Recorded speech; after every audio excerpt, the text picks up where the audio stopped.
Hello, everybody, and welcome into the Centier Bank Studios. I'm Chris Ramirez. I got Mike Dewan with me. Zach Zanelli sitting right over there.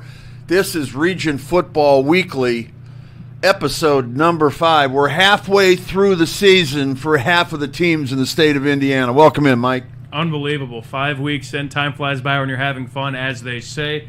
Always good to be back here on this Thursday night. Excited to talk some more shop as we get into it. Yeah. Friday Eve. Let me clarify. We're not quite week 5 isn't over. Half the season is not done yet. We've actually got week 5 in front of us. Good point. And that's what we're going to talk about here tonight. First, we'll recap a few games from last week. We'll take a look at our Enigenberg Home Improvement Top 10. And then we'll preview some games coming up here on the 5th Friday of the high school football season. Before we get to that, Mike, couple of things to talk about and promote. Sure. We're going to be 2 weeks from tonight. Very exciting. Everybody knows how much I love Whiting. And thank you to the city of Whiting, the high school as well, the football team. They're inviting us out 2 weeks from tonight. We're going to be having dinner with the Oilers at Whiting High School. After practice, going to go over there. We're going to take a bunch of food over there, interview the guys, have some fun. We'll do the show from there, sure. But then we'll also have some stuff with Whiting, the Whiting guys in particular. Yeah, it's going to be fun. I haven't been to Whiting High School in a while, a field I played on in Pop Warner, and one of my vivid memories of playing on that field, of course, have the train tracks right by it, so you're getting to train. It was probably, I'd like to say, about 5-6 times during the span of that game, and, of course, you're right on the lake. It's going to be nice to be back there, but obviously, of course, to have a great event there, talking, of course, with the Oilers as well. A pretty solid football team, first-year head coach over there as well. Going to be a fun one, but, of course, we got a couple weeks to get there first. Yep, want to thank team mom Jen Mansfield. She's helping us out and getting this going, as is Coach Jolly over there. Athletic director is Doug Brown, and I'm sure there'll be some other people we can mention coming up, but that's 2 weeks from tonight.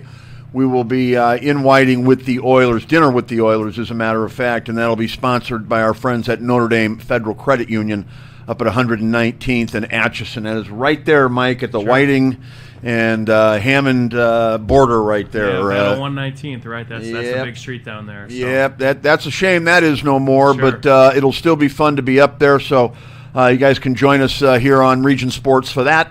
A couple other things to talk about, Mike. Beating the Brickies. We've got it rolling now. The intro's up. Got one of the stories. Another one's coming, and more to follow. Plenty of it. Again, the first story out, like you said, written by, again, yours truly, wrote that Lake Central story about that. That was a fun one. You and I both kind of did some interviews for that, and seeing you put that together. Again, I'm kind of learning with this whole process, as well as I bet many of you guys are. It's truly incredible to see, again, what it took to beat this Hobart team, and kind of always what we kind of say during these episodes. This isn't a bash on Hobart. There's a reason they're getting written about in this fashion, because they were so good during that time. And again, teams still kind of bond and remember that night so vividly. And again, that Lake Central story is out, so you could check that on our website as well, the introduction as well, which kind of lays out that whole foundation of why we're writing this story. Again, Hobart had so many records on records, and it's truly eye-popping. So definitely check out that intro as well as that first story. And we got another one coming out here pretty shortly, I think this Saturday. So. Yep, Beating the Brickies, that's the intro, the series. The first story is up, 57-0. Lake Central stops the streak. The next one Saturday coming out, Griffith beat Hobart in the regional back in 97. One of the passing of the torch kind of games, the last time that Hobart would be at that level for a long time, and certainly under the Don Howell era. And Griffith sort of, they would go on to win state that year and become one of the top programs. But that story coming up Saturday, a bone to be chewed is what we're going with on that one. So, and then that's the second of 8, so there will be 6 more to come. You guys can guess which ones they are. They either ended, I'll tell you this, They 4 of them ended regional runs, ended their tournament run, and the other 4 are regular season games, 3 of which stopped major streaks. And one of them, I'll tell you, the other one is the Gary Wallace opener from 1989. Gary Wallace, a team with about 25, 26 kids or something that year. And they were able to beat the Bricks over at the Hornet House. But so that's all coming up. Regionsports.com is where you can find it. There's also posts on our Facebook page and our Instagram page and whatnot. But if you just want to go find it, go to regionsports.com and start looking for Beating the Brickies, and all the stories will start popping up. So, all right, Mike, anything else we need to cover before we get into the show here? I think we rounded all the bases. I think it's time to hit the hay, and let's get to it, man. All right, we got Zach Zanelli tonight handling our production efforts over here. That's Mike Dewan. I'm Chris Ramirez. Thank you so much for joining us here on Region Football Weekly. It is the 5th episode of 15 on the season. Mike, let's start Portage and Maryville last week, 27-13. The Pirates rebounded. They needed to do that. And Portage started off 2-0. Now they're even at 2-2, still playing some pretty good football. They hung in with Maryville for most of that game. Definitely. This is kind of, talking about Portage first, this is kind of a tougher stretch of their Duneland schedule. Someone's got to play those big dogs first, and we're going to talk about maybe their future opponent coming up tomorrow, but they got to play Maryville, and this is always a game that seems to be pretty close. Again, we looked at last year's game between the two. That was at the Purple Palace. Portage went over there, and they only lost by 10. Again, that was a Portage team that still trying to find their identity. They finished the season winless, and Maryville obviously went to go on and play in the semi-state championship game. So obviously we knew coming into this game this would probably be a slugfest, and two teams, as you mentioned, were kind of looking to rebound, and Maryville did just that. They kind of won this game, I'd like to say, on their defense, and I know both of these more so Maryville kind of trying to find their offensive identity, specifically at the quarterback position. We know they're always going to have athletes, and they have a solid offensive line, but one of the big plays I saw in this game, John Peters had a 100-yard pick six. He was one of our most electrifying plays of the week. You could find that reel as well. That released yesterday, presented by our friends over there at IBEW 697. But John Peters, again, one of those many athletes on that Maryville defensive side, 100-yard pick six. That, again, that's a big momentum shift, and Maryville kind of walked away with that one. But it's a long season, but Portage, obviously, through those first 2 weeks, you talked about them 2-0, great. But then once conference play starts, everybody's 0-0, and Portage has dropped the last two. The last one to Lake Central, then this one, obviously, another close one. They're hoping to rebound, but we saw a lot from Maryville, obviously. It's not fun to play Crown Point and lose like that at home, but to kind of rebound, go back on the road, play Portage, and scrape out of that one, because that's a very solid Portage team. Got to give kudos to Maryville for responding with emphasis there, and obviously, winning that game by 2 scores. Yep, so Maryville now 3-1 on the season. Portage evened up at 2-2. Let's move over to the Swamp. River Forest High School taking on Westside last week for the 3rd time out of 4 weeks. River gets a 35-0 victory. Yeah, it's kind of a fun little tidbit there. They kind of get to that 35-point mark, which is the running clock here in Northwest and all of Indiana, I should say, and they just take care of business. They want to get out of there early, and they obviously have a very stout defense. But coming into this game, Westside was ranked 7th in our Enigenberg top 10, home improvement top 10, and Westside got off to a 3-0 start, their best in 20 years, as we mentioned on that previous episode of Region Football Weekly. And Westside, we know they could run the football. Giuseppe Moore is kind of their guy in the backfield, who is their quarterback. He's up there kind of on the statistical leaderboard. The River Forest really kind of bottled him up. They held him to 60 yards rushing, and I believe he was only at about, I think, like 2.6 or about 3 yards per carry, somewhere around there. A very uncommon game so far from Giuseppe Moore, and that's kudos to Mark Hidalgo, and especially that River Forest defense, which is relatively young. They got a couple guys up there that are only juniors. I mean, Marquise Harris, he had 2 sacks in the game. He's a junior. He's kind of a lengthy D end of theirs. He is, again, only a junior, leads the team in sacks, is also his 2nd in tackles. Their leading tackler, Michael Turner, he's only a junior, and Trey Thompson as well. He's 3rd in tackles, and they also have a couple guys going both ways. Aiden Silver had a fantastic game. He's their quarterback. He's also up there on the tackles leaderboard, but he's kind of that senior leader for that River Forest team. He had 3 total touchdowns, 200 total yards of offense, 9.4 yards per carry, and River Forest obviously suffered that tough loss to Wheeler 2 weeks ago, getting Wheeler's first win at that, and then River Forest obviously having to bounce back, play a team that they lost to, believe it or not, last year, go to Westside. That's not easy to do. A lot of GSSC implications in that game. Although they're in different divisions, it's still nice to get a win, and River Forest, obviously, spoiler alert, but they're back in our top 10. They're kind of that rotating door, kind of in that back half of the top 10, but kudos to River Forest and a very, very stout defense that's not only solid this year, but they got some juniors who'll be back next year. Yeah, Mark Hidalgo, he's going to be featured in one of the stories we have coming up as well. He was on that Maryville team of 86, so keep an eye out for that one. And what a job he's doing with this River Forest team, huh? He's been there now a number of years, and they've been on a season-winning streak. I think you got to go back to 2018 to find the last time they lost more games in a season than they won. So he's obviously building something strong over there. Yeah, and he teaches ferocity. He's a wrestling coach of a very solid River Forest wrestling program over there, and he's got a lot of guys that also wrestle as well, but obviously that kind of ties in with each other, and both games, both sports are kind of similar in nature, and you need that tenacity. And he's got some guys, especially on that defensive side. He was a fullback back in his day, so he knows a thing or two about hitting a couple guys and just playing with passion. And so far, what we're seeing, again, especially from that game against Westside, again, River Forest playing with that passion, hopefully going to ride that out once division play starts in the GSSC. Yeah, a lot of tough kids over there. New Chicago, Lake Station, that area. It's not country club, town over there.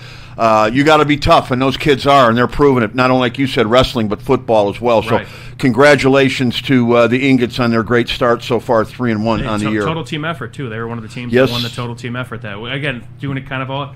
Being a great Westside team, going on the road, and again, kudos to Westside still. They're a very solid program, and they're going to bounce back. But Giuseppe Moore, again, when you kind of contain him, they're looking for guys to kind of step up within, and River Forest kind of contained him. Westside didn't really have an answer, but River Forest definitely a total team effort award, one of three that won it that week. All right, let's bounce back into the Duneland, Michigan City, and Valparaiso last week.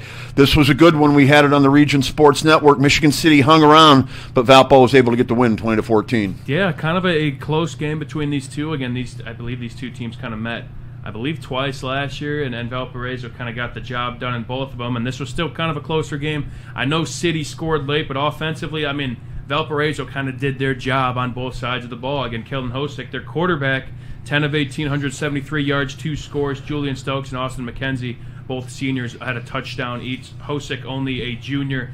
He's been fantastic, and he's doing a great job of, again, adding a passing element to a Valparaiso offense that we were really not accustomed with. Again, they're maybe not eye-popping numbers, 173 yards, but it's something to keep the linebackers, the defensive backfield honest, because we know they could run the football well. And Thomas Berta, they're fantastic running back over there at Valparaiso. Didn't have a great day to his standards, we could say, but still, I think he had still about 60 yards. But Valparaiso could kind of show they could throw the ball as well, and again keep that defensive backfield honest.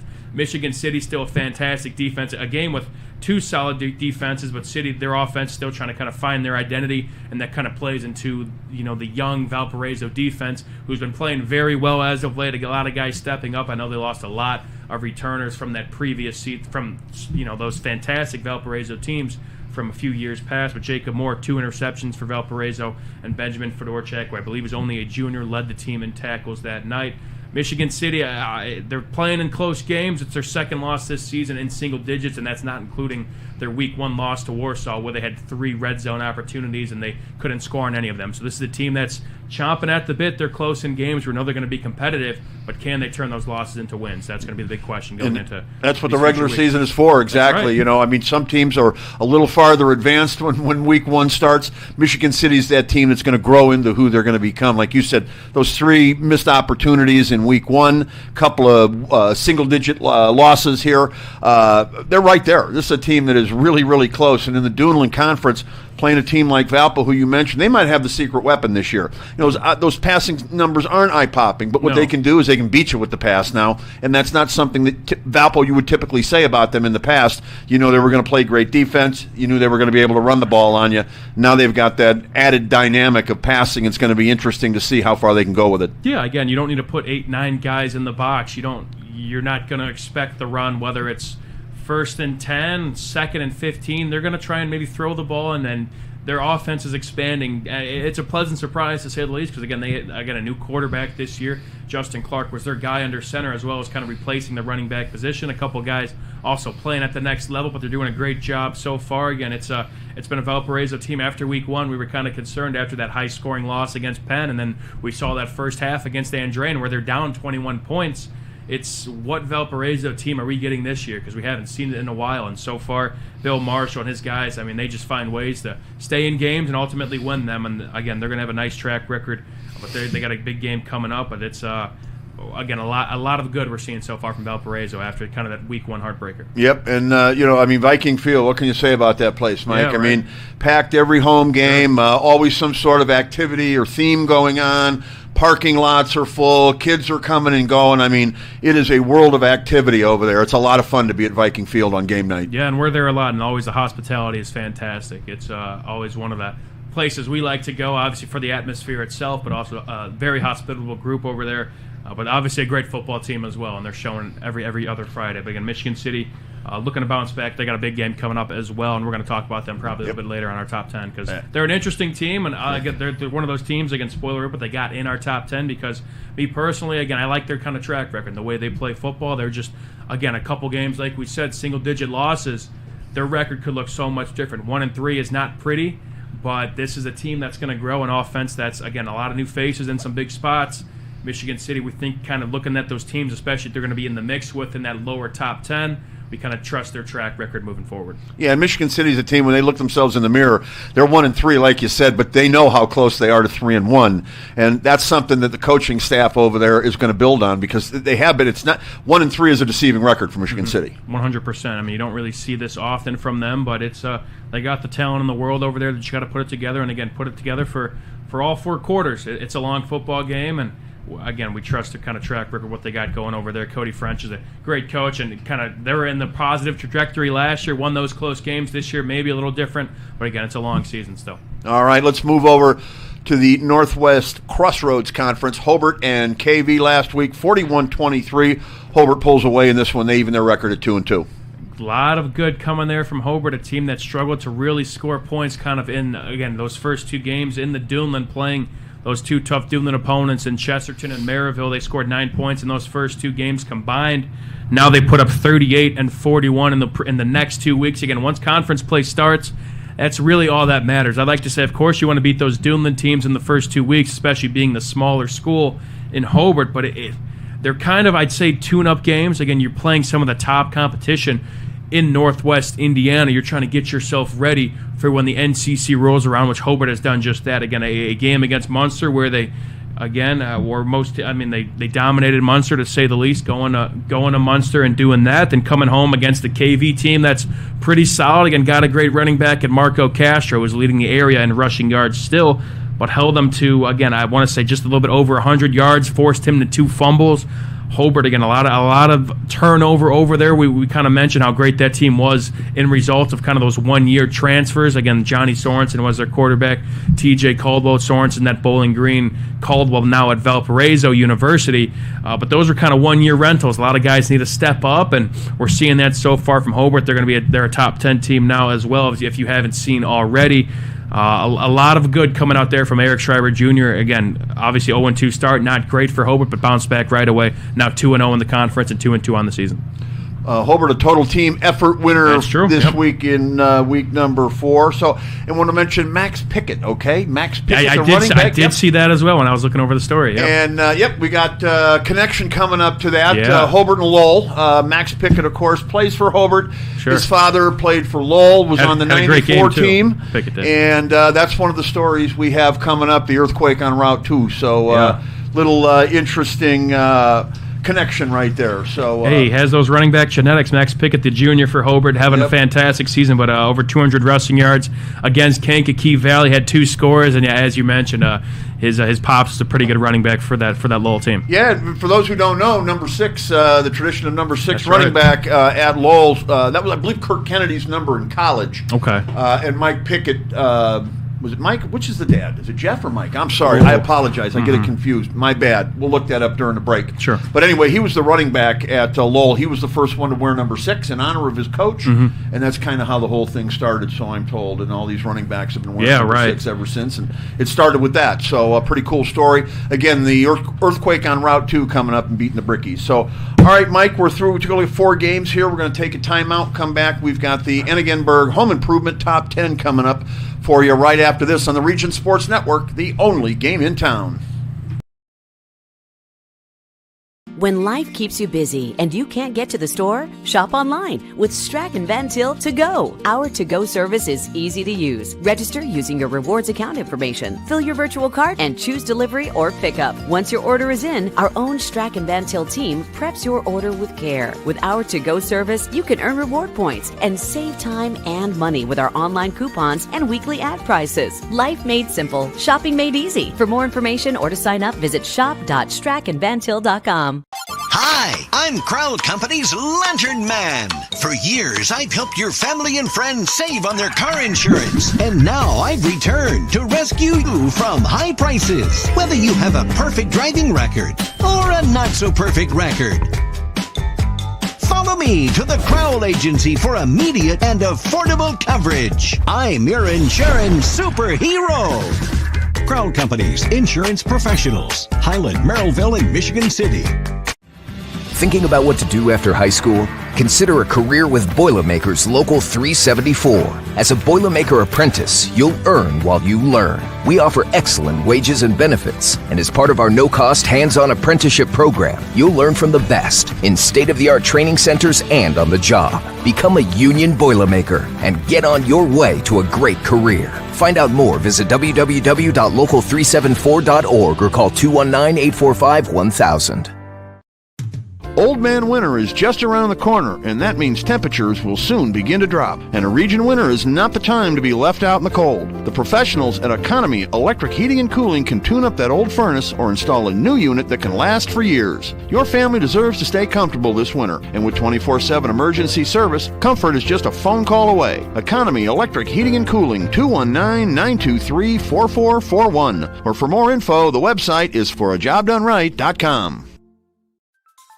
Tech Checking Plus from Tech Credit Union offers everything you'd expect from a checking account. Plus, you'll earn one of their best dividend rates for maintaining a higher account balance. Currently, 4.85% annual percentage yield. No need to choose between easy access to funds or earning a better dividend. Tech Checking Plus gives you both. Visit techcu.org, contact any branch, or call 800-276-8324 to learn more. Tech Credit Union is federally insured by the NCUA. Rates may change without notice.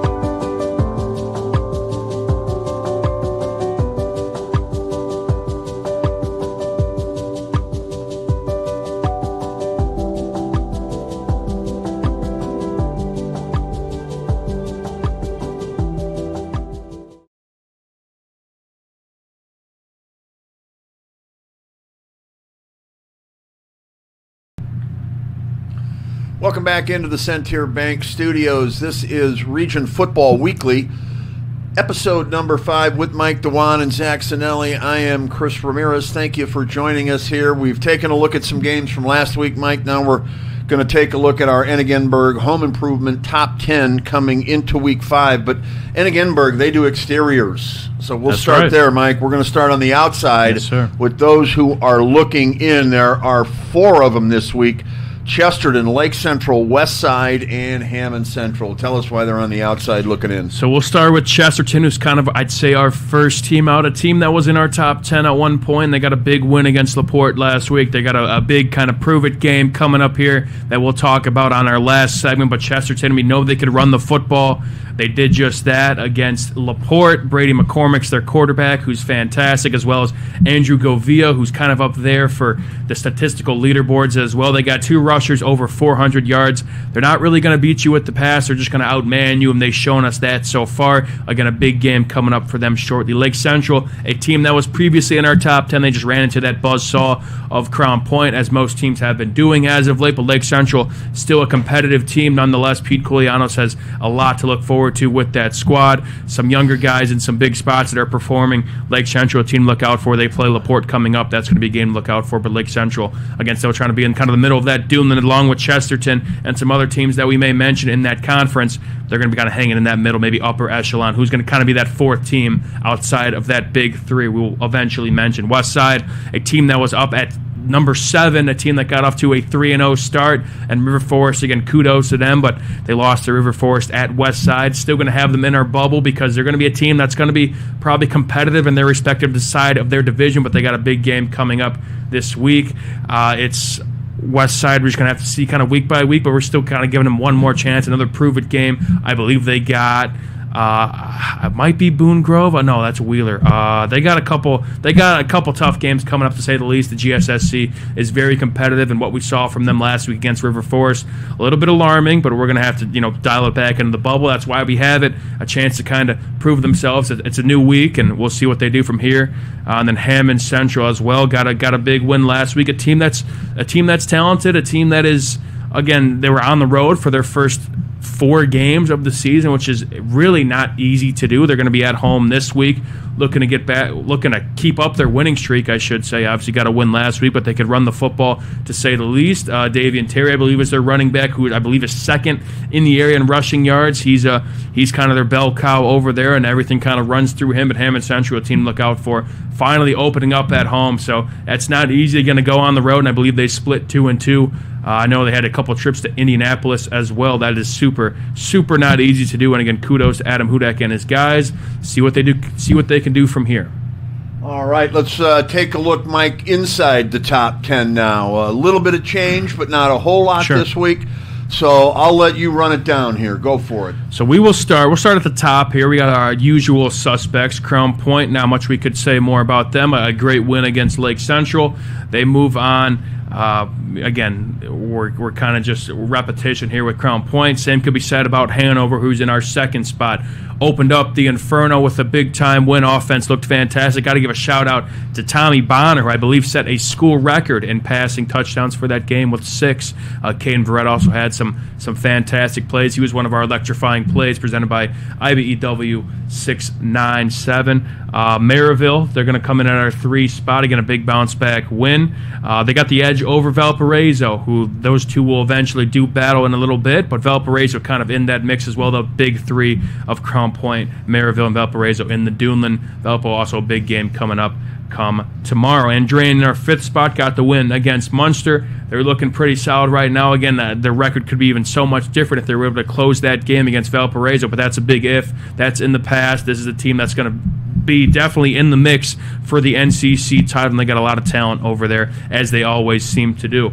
And then Griffith, 4-0, another just dominant victory. I believe it was 55-0 or something. I believe they played Whiting, and again, they're a fun team. They throw the ball around. It's not like your typical Griffith team. We talked about the wishbone offense, and they got one of the top passers in the area who's only a sophomore, and Ryan Bouillon. They got a couple other guys on the outside that are, again, as talented as they could be. And this is going to be a team in the GSSC that is going to have a solid record, specifically in that division with, I believe, Wheelers in their division, as well as, I believe, Westside as well. So that's a fun division, a division of 5 over there. Going to be a fun race come season's end.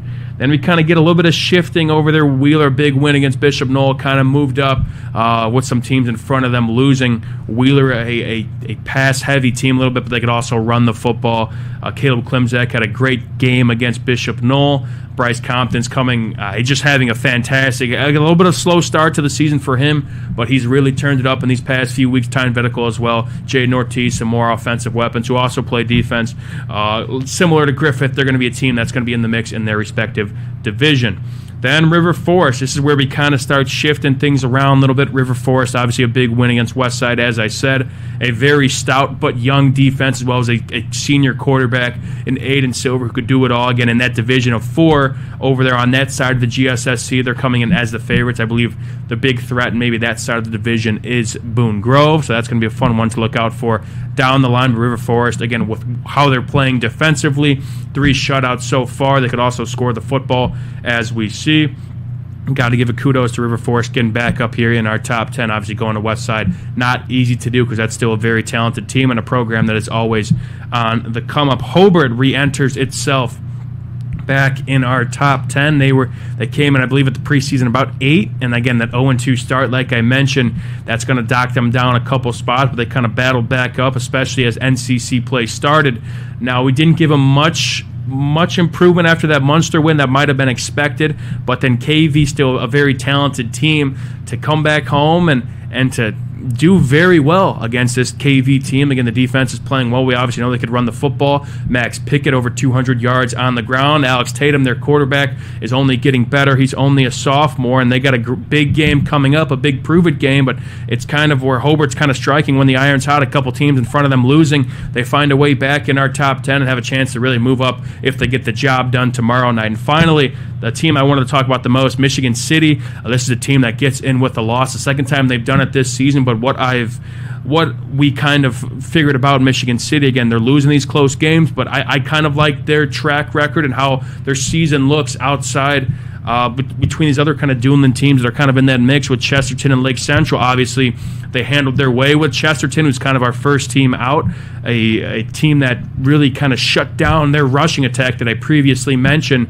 Michigan City has a stout defense, and again, an offense that has a lot of new faces that are still looking to get back on track. Michigan City, a big game coming up tomorrow. We got a lot of games we're going to talk about on our final segment. But this is a team that they only have so many more chances, but they got to try and win these games close and just figure out ways to win. That's going to kind of come from that offensive side of the football, but still a stout defense for Michigan City. And again, we like kind of how they look as this season kind of progresses in comparison to those other Duneland teams that are just on our outside looking in. All right, and speaking of the outside looking in, Mike, 14 teams total in the top 10, and on the outside looking in, there are 4. Of those 14, 6 are in the Duneland. Only three are in the NCC. There's Hammond Central representing the GSS, or the Great Lakes Conference. Mm-hmm. That leaves 4 teams from the GSSC. That's not something you see often. 4 out of the top 14 teams we got ranked from the GSSC. So that conference is definitely on the rise. We've also seen, we know Boone Grove is a good football team. So you got to say, this conference is on the upswing. No, for sure. I mean, they're definitely deserving of their flowers. And yeah, we kind of look and see what they do in their respective conference, and we still kind of take it pound for pound a little bit. Again, what teams are doing maybe at the higher level, but nonetheless, we have to give these GSSC teams their flowers. And like you said, this conference is evolving. There's a lot of parity within this conference, especially now with Hanover, now at the NCC. We can kind of see these other teams flourish. And again, we mentioned what Wheeler's done over there with Nick Tessa. That's a program that is, again, at the two-way level, they're still doing great things and looking to kind of get better and better each season. We talked about River Forest, how they've been just consistent over the previous few years. And Griffith has really been a team that's on the come-up, a team that is, again, we talked about their history a little bit and what good football means for the community of Griffith. But now how they're playing now, it's great to see, and they're becoming now starting to be a threat to note within that conference. And Westside's always just a competitive program, but it doesn't kind of end there as well. There's some other teams that we could have very well mentioned. Boone Grove's a team that has a fun offense, to say the least, and just plenty of other teams within that bigger conference that should definitely get their flowers. Whiting as well. Again, a tough loss to Griffith, but that's a team that scrapped out a few wins, and they got some talent over there as well. So a lot of parity within that conference, but especially a parity without the entire region. We see all conferences, within this bubble and within this top 10, and it's, again, all these teams are certainly deserving. That's Mike Dewan. I'm Chris Ramirez. This is Region Football Weekly, episode number 5. Mike, before we took a break last time, we were talking about Lowell back in the day in number 6, and I couldn't remember which. I get my Picketts confused. I worked with a Jeff Pickett years ago, and it stuck out in my head. Sure. It's Mike Pickett was the running back. I know that, and I apologize, Mike, for messing it up here. I don't know, for some reason, Jeff Pickett always seems to jump in my head there. He's got one on me. I remember. I kind of think about why that is, but we won't get into that right now. We'll save that for later. Mike, we're going to come back, and we're going to take a look at 5 games coming up for Week 5 of the season, and you're going to break them down for us. You're going to do that right after this timeout. Okay? You're watching Region Football Weekly on the Region Sports Network, the only game in town. Have you checked out Centier Bank's student checking account? This no-fee checking account is perfect for students and teens ages 14 to 24 and comes with all the features you need to succeed, such as a debit card, digital banking, and automatic deposit. Centier Bank can help you start establishing good spending habits today for your better tomorrow. For more information, visit Centier.com/student-checking or visit your local branch. If you are under the age of 18, your parent or guardian must also sign on the Centier student checking account. At the age of 25, your account will automatically convert to the Centier checking account. You must deposit $25 to open this account. This account is not eligible for overdraft advantage. Member FDIC.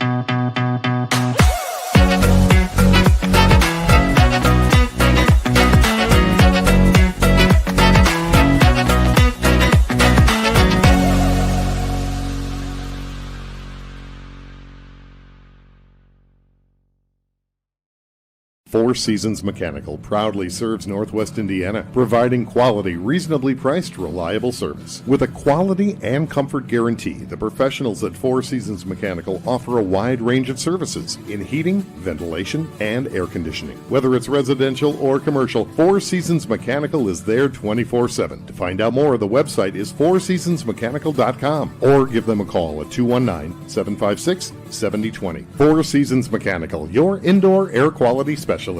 Earn while you learn from the best hands in the business. The Bricklayers Allied Craftworkers for Indiana, Kentucky Apprenticeship. That's right, this is a paid apprenticeship. I'm getting an education while learning a trade and getting paid for it.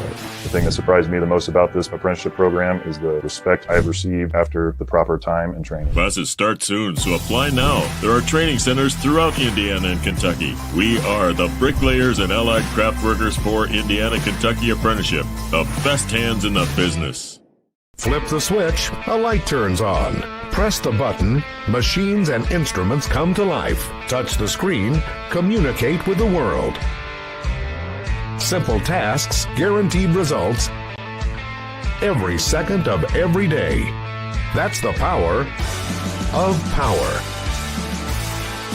And that's the power brought to you by the NECA contractors and electrical workers of Local 531. We love home internet from T-Mobile. Oh, now Mesh boosts Wi-Fi all over your home. Taking a class in your attic, that dead spot is gone. Stream ballet in your man cave, learn to paint on your lawn. It's glorious. And now on the road, you can take T-Mobile Wi-Fi with you. Hey, stay connected and watch what you'll do. We are back in the Centier Bank studios. Zach Zanelli sitting over there, Mike Dewan sitting over there. I'm Chris Ramirez. Thank you for joining us. Episode number 5, halfway through the season for half of the teams, Mike, after week 5 is completed. Right now we're going to move ahead. We want to talk about some of week 5's top games, and we'll start in the GSSC, the number 7 Wheeler Bearcats taking on one of their big rivals, the Boone Grove Wolves. That's going to be a super fun one. A lot of implications within that entire conference. Again, two teams that are not in each other's division, but nonetheless, you want to win that conference outright. You want bragging rights as well. Two teams, like you said, that are super familiar with each other. Wheeler won this game 28-20 last year between these two guys. They actually won the last 4 meetings, so this is besides, although Wheeler has kind of gotten out to a winning streak within this kind of rivalry, these games tend to be pretty close. These two teams play each other well, both solid offenses, 2 solid quarterbacks. But kind of one of my questions going into this game, what we kind of know is Mark Rowland's kind of Boone Grove's guy, but looking at these previous few games, and I wish I kind of had an answer, but their freshman, Kenny Sacco, please excuse me if that's not the correct pronunciation of your last name, but a freshman quarterback, he's been kind of their guy for the previous 3 games. I'm not sure if there's maybe an injury lingering role, and I know he played a little bit last game. I'm not sure. I don't think he started, but he's kind of one of the better quarterbacks in the area. I don't know if it's an injury or whatnot, but Kenny Sacco's kind of been their quarterback. Only a freshman over there at Boone Grove, and we know about Caleb Klimzak, the quarterback of Wheeler. Two offenses that they like to throw the football. It's kind of seeing these 2 smaller schools, they have great coaching staffs that obviously have a great scheme and a lot of guys that are, again, have adapted to kind of this pass-heavy offense. So that's kind of a next-level game, as you can kind of see there, specifically on the offensive side of things. But a lot of guys also playing both ways. Going to be a great one over there. Again, it's the beauty of the GSSC. Guys playing both ways, just a lot of guys that barely leave the field. And who's going to prevail in this one? Wheeler, again, with a little bit more solidarity at the quarterback position. You kind of realize, again, this is a guy that's battle-tested, who's played pretty well.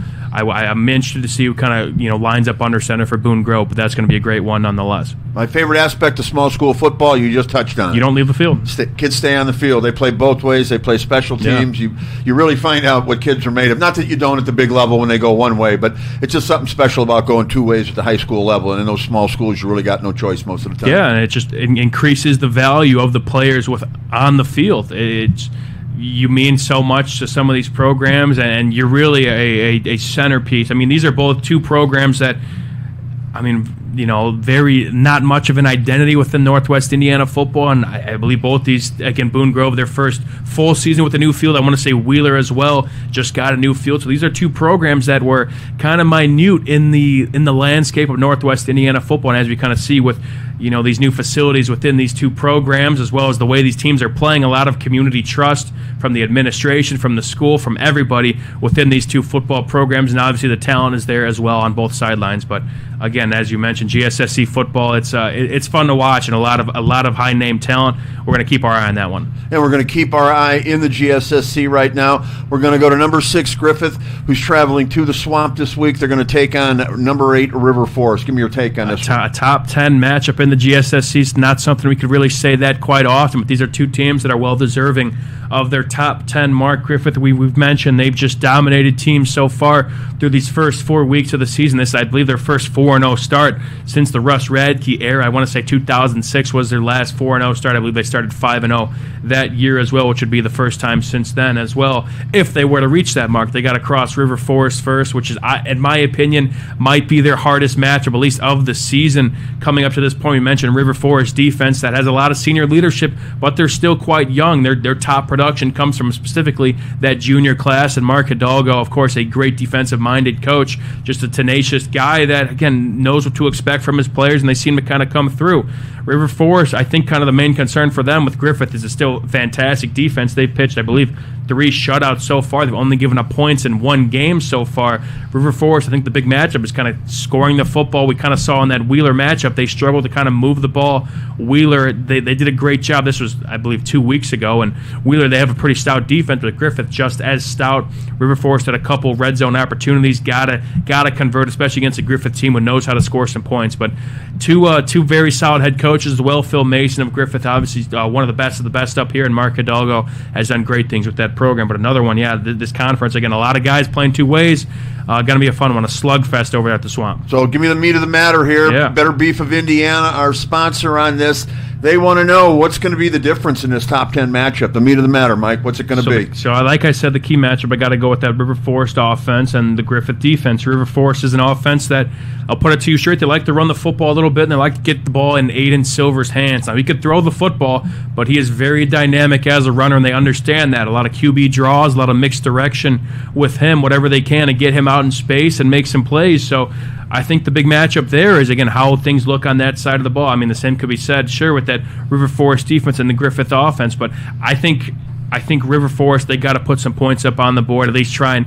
I don't expect this game to maybe be that high scoring. These are two very solid defenses, but I mean, it kind of comes down to who's going to make more opportunities, who's going to, again, if you're in the red zone, you gotta score points. It's as simple as that. You can't leave points on the board, especially against these two talented teams. I like to say River Forest, again, being at home, that's nice, but again, the meat of the matter, you got to convert on your opportunities, and I think in this game, River Forest has to.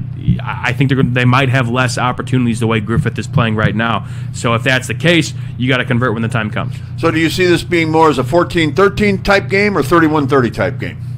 Is it going to be a shootout or going to be a slugfest? I'll say the low scoring. I think right now, again, defenses that have shut teams out so far. But two teams, again, I'd like to say River Forest might be a little bit more battle-tested coming into this game. Playing Wheeler, again, that was a tough loss. Griffith's toughest opponent, I'd say so far, Hammond Central, which is still a great team, but I like Wheeler. I like that competition that River Forest has met this far. But, yeah, I don't expect this game. Griffith has all they've done is score points. This might dial them back a bit, but this is still a great offense. It's just what defense is going to kind of step up and keep them in the game. And you got to kind of play complementary football as well. You may have to give your offense a shorter field. And I think River Forest, again, it might be a little bit of an uphill battle the way Griffith is playing, but I wouldn't put it out of the cards if they walk away with this one. But who's going to basically convert on more chances? Let's move over to the NCC now, Mike. Two teams that have a pretty good history behind them. Our number 5 Andrean 59ers travel into the Brickyard. They'll take on our number 9 Hobart Brickies. Yeah, this is quite a slate this week, especially on the Region Sports Network. Another top 10 matchup going to be at the Brickyard. Not a fun place to play, but these two teams always play each other close. Andrean's kind of had the upper hand in the previous few years, but Hobart had a thriller victory last year. We were at that one. I was on the sidelines, actually, for that one. It was a big fourth-quarter comeback orchestrated by the Hobart Brickies, 27-24 at Andrean last year. That was a super fun one. I got got to witness. But we know this game's going to be close. These two teams, of course, very familiar with each other and always are competing for an NCC title. And these are two teams that they're going to want it bad. They're both 2-0 in the conference. This game has huge implications for who's going to be the team at the end of the season with the NCC crown. It's two quarterbacks that might be, I wouldn't call them unproven, but they definitely got some work to do, and they're learning game by game. Brady Ellis, who's the junior in his first full season as a starter over there at Andrain, while Alex Tatum, who's only a sophomore, he's the guy over there for Hobart. So they're going to be kind of names to look out for. There's some playmakers all over the field on both sidelines, but we're excited for that one. Again, there's a great slate, to say the least, and this is one of the games that, again, a top 10 matchup with huge conference implications, especially at an environment like the Brickyard. What more can you ask for? 7 state titles between these two programs, Mike. 19 state championship game appearances. There is no other combination of teams that can play each other in Northwest Indiana that can meet and say we've got 7 titles between us. Yeah, it's truly a gift, and we're happy to show you guys all on the Region Sports Network. But we expect this one to be as advertised here. Again, a great one at the Brickyard, top 10 matchup. That these are two teams that could really do some damage, especially come kind of October and November when more trophies are to be handed out. Yep. Tune in for that one tomorrow here on the Region Sports Network. Mike, let's move into the Duneland here. Chesterton is going to go to Viking Field tomorrow. They'll take on our number 4 Vikings in this one. Again, two rivals here that know each other very well. And we expect this one game to kind of just be running the football here. These are two run-heavy teams. Now, Valparaiso, as we mentioned, they've thrown the football a bit more than seasons past, but Chesterton, we know they could run the football. Brady McCormick and Andrew Govia, again, two guys that have ran for over 400 yards so far. You're going to average, obviously, if you do the math, that's a little bit over 100 yards per game. So, obviously, two guys you need a circle if you're Valparaiso. And going into that game, it's, again, how is this younger Valparaiso defense, this inexperienced defense, going to match up with that run offense Chesterton? Now, obviously, Valparaiso, I bet in practice they got their reps plenty against this Valparaiso rushing offense, but Chesterton, they're going to have to try and control the clock, I'd like to say. You got to hold on to the football, because obviously fumbles are always kind of a potential mishap with the kind of rushing offense. But looking at Chesterton going into this game, Brady McCormick left that LaPorte game, I want to say a little bit early. I don't know if he was maybe left early. I know some quarterbacks kind of cycled in through that game. I know he went down with an injury on a nice touchdown run of his, so hopefully he's okay, but he's a guy to look out for come the start of this game, because he's, again, one of those 400-yard rushers Chesterton has so far in these early stages of the season. Yeah, it should be a good one. Valpo hosting Chesterton tomorrow, a game you can watch right here on the Region Sports Network. All right, Mike, one more to look at. We'll stay in the Duneland. Another top 10 matchup. Number 10, Michigan City, traveling to the Purple Palace. They're going to take on number 3, Maryville. This is a battle, I like to say, between two defenses, two teams, of course, always familiar with each other, and still some pretty big Duneland implications. Again, you're playing for all conference selections. You're playing for bragging rights. You're just playing for confidence. And for Michigan City's sake, they're going to need the confidence for this one. I think this is a team, again, we mentioned that is... They're in games. They find ways to compete in games, but they just can't. When the fourth quarter comes, a bounce may go this way, bounce may go that way, or an opportunity is squandered, but they have to try and convert, especially playing at Maryville, which we still know is not an easy place to play, and this is the defense that Maryville, they're going to be tough. A big game against Portage last week we saw from Maryville, and both these teams, we know they could score points, specifically on the defensive side as well. I believe this game last year, Maryville won 17-0, and I think they had a couple defensive scores in that game. So looking at this game, I mean, the offenses, both offenses still trying to find their identity. Again, new quarterbacks in these spots that are trying to find their footings, trying to get accustomed to the Friday night lights. But the defenses, they're going to be the highlight in this one. Okay, so are you telling me that that's the meat of the matter here? Because Indiana, the Better Beef of Indiana, wants to know, Mike, what is going to be the difference? What will be the meat of the matter tomorrow night? I think it has to be. Again, these are two teams. You got to play complementary football for Michigan City's sake. Again, you have all the kind of advantages against you here. You're on the road. It's not an easy bus ride, especially playing at a stadium like that we expect, of course, is always going to be packed. And the Maryville faithful, they're going to bring out their crowd.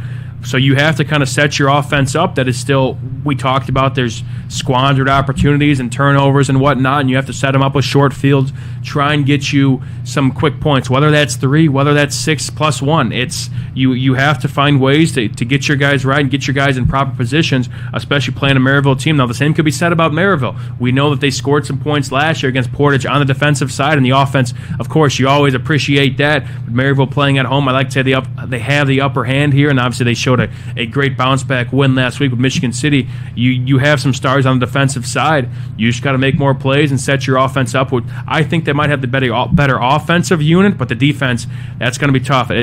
Maryville's defense is very tough to score on. They got a lot of guys as well. Same could be said about Michigan City, but City may have to make a couple more plays going to an environment like this, and the team is talented like Maryville. That's Mike Dewan with the meat of the matter, courtesy of Better Beef of Indiana. Mike, I know you're like me. You're a carnivore. You like to eat a lot of meat.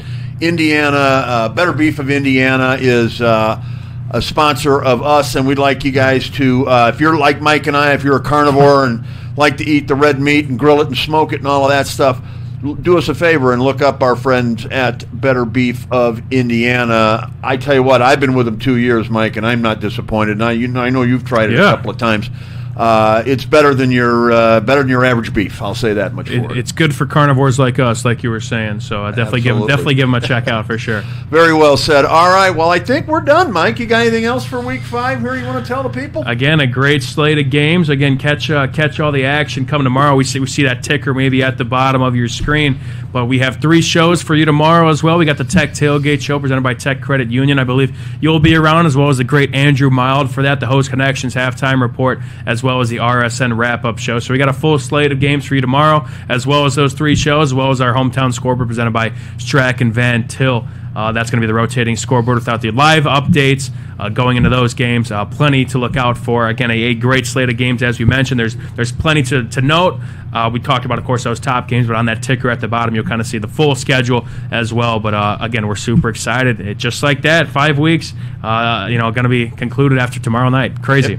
Our good buddy Skibbs will be in tomorrow. He'll be taking care of things on the hometown scoreboard, which is a courtesy of your neighborhood Strack and Van Til Food Market.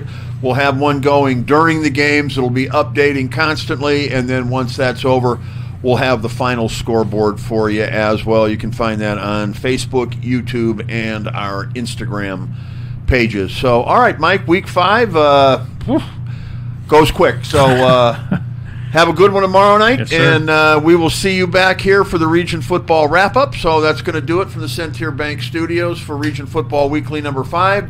Zach Zanelli is in the studio this week. That's Mike Dewan over there. I'm Chris Ramirez. Thanks, everybody, for watching. This has been a production of the Region Sports Network.